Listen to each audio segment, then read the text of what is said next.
Good evening. So, we all have our own hugot why we pursue something. So, what inspires you to win this competition?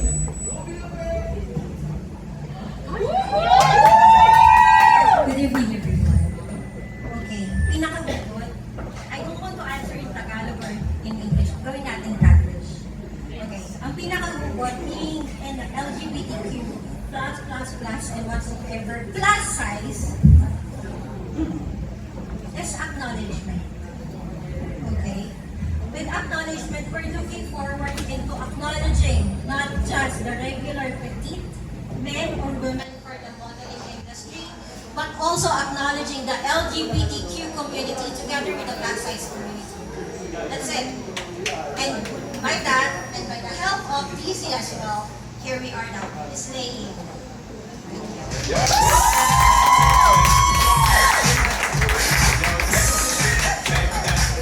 Good evening. So I am Jonathan Balagan from Australia, Quezon Province. So may hugot, kung bakit po ako sumasabi is that kung ano po yung nangyayari sa Philippines. Because as gay, as a member of LGBTQIA community, we'd also like to use our voice to raise awareness of what's happening in our country. That would be all. Thank you. Okay, me again. Okay, my best hugot is being rejected by other brands to be a model of their own brand. Well, as far as we concern, some of the brands are being biased when it comes to their model. They really wanted that they have the male or female model, and they disrespected or in a set aside nila yung mga LGBT. And I want to use this platform and I want to show them that being an LGBTQI member is not an hindrance for me to be able to show that we can carry their clothes, we can carry their brands, and we can carry their name. Thank you.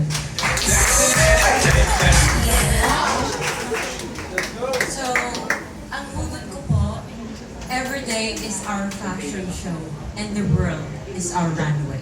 Regardless of your gender, if you are confident, you can showcase that you are beautiful inside and out.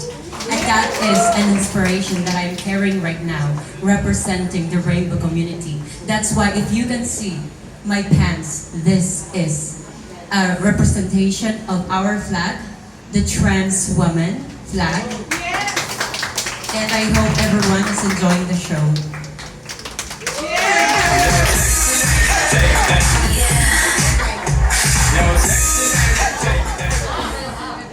Ang inspirasyon ko ay para sa aking younger self dahil hindi ko po natutupad yung mga pangarap ko nung bata ako at ngayon ko po siya tinutupad.